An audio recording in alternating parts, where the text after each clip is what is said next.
ಎಲ್ರಿಗೂ ನಮಸ್ತೆ. ನಿಮಗೆಲ್ಲ ಗೊತ್ತಿರೋ ಹಾಗೆ ವಿಷಯ ಎಲ್ಲ ಕಡೆ ಎಲ್ಲರಿಗೂ ಗೊತ್ತಾಗಿದೆ ಈಗ. ಅದ್ರ ಬಗ್ಗೆ ಎಲ್ಲ ಕ್ಲಾರಿಟಿ, ಎಲ್ಲ ಸಾಕ್ಷಿಗಳು ಎಲ್ಲ ಸಮೇತ ನಾನು ಬರ್ತೀನಿ. ಪ್ರತಿಯೊಂದು ಪ್ರೂಫ್ ತಗೊಂಬರ್ತೀನಿ. ಆಮೇಲೆ ಇದ್ರ ಹಿಂದೆ ಯಾರ್ಯಾರಿದ್ದಾರೆ, ಯಾರ್ಯಾರು ಸಿನಿಮಾ ನಿಲ್ಲಿಸ್ಬೇಕು ಅಂತ ಓಡಾಡ್ತಿದ್ದಾರೆ, ಯಾರ್ಯಾರು ಈ ಸಿನಿಮಾ ಪ್ರಮೋಷನ್ಗಳನ್ನೆಲ್ಲ ನೋಡಿ ಒಂದೂವರೆ ತಿಂಗಳ ಮೇಲೆ ಯಾರ್ಯಾರು ನನಗೆ ಬೆದರಿಕೆ ಹಾಕಿದ್ದಾರೆ, ಪ್ರತಿ ಒಂದು ಪ್ರೂಫ್ ಸಮೇತ ಬರ್ತೀನಿ.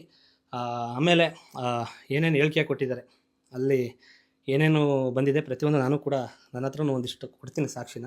ಈಗ ಏನಿಲ್ಲ, ಬೇರೆ ಉದ್ದೇಶ ವಿಡಿಯೋ ಮಾಡ್ತಾ ಇರೋದು. ನಮ್ಮ ಕುಲದಲ್ಲಿ ಕೇಳಿಯೋದು ಸಿನಿಮಾ ನಾಳೆ ರಿಲೀಸ್ ಆಗ್ತಾ ಇದೆ. ಇದು ನಿರ್ಮಾಪಕರು ತುಂಬ ದೊಡ್ಡ ಬಜೆಟ್ ಮೂವಿ ಮಾಡಿರೋದು. ಇದು ನನ್ನ ಕನಸು ಕೂಡ. ಈ ಸಿನಿಮಾ ಒಂದು ದೊಡ್ಡ ಕನಸಾಗಿ ತುಂಬ 2-2.5 ವರ್ಷ ಕಷ್ಟಪಟ್ಟು ಇದು ಒಂದು ಸಿನಿಮಾ ಮಾಡಿರೋದು. ಹಾಗಾಗಿ ಈ ಮೂಲಕ ಕೇಳ್ಕೊಳ್ಳೋದು ಒಂದೇ, ಇದು ನಿರ್ಮಾಪಕರಿಗೆ ಯಾವುದೇ ಕಾರಣಕ್ಕೂ ಇದರಿಂದ ಇದು ಪ್ರೊಫೆಷನಲ್ ಬೇರೆ, ಇದು ಪರ್ಸ್ನಲ್ ಬೇರೆ. ಈ ಪರ್ಸ್ನಲ್ ಏನೇ ಇದ್ರೂ ಅದಕ್ಕೆಲ್ಲ ಕ್ಲಾರಿಟಿ ನಾನು ಕೊಡ್ತೀನಿ. ಇದರಿಂದ ಯಾವುದೇ ರೀತಿ ಸಿನಿಮಾಕ್ಕೆ ತೊಂದರೆ ಆಗಬಾರ್ದು ಅಂತ ಹೇಳ್ತೀನಿ. ಇಷ್ಟು ದಿವಸ ನಮ್ಮನ್ನು ಹರಿಸಿದ್ರ, ಆಶೀರ್ವದಿಸಿದ್ರ, ಇದಕ್ಕೆ ಏನಿದೆ ಎಲ್ಲ ನಾನು ಕೊಡ್ತೀನಿ. Thank you.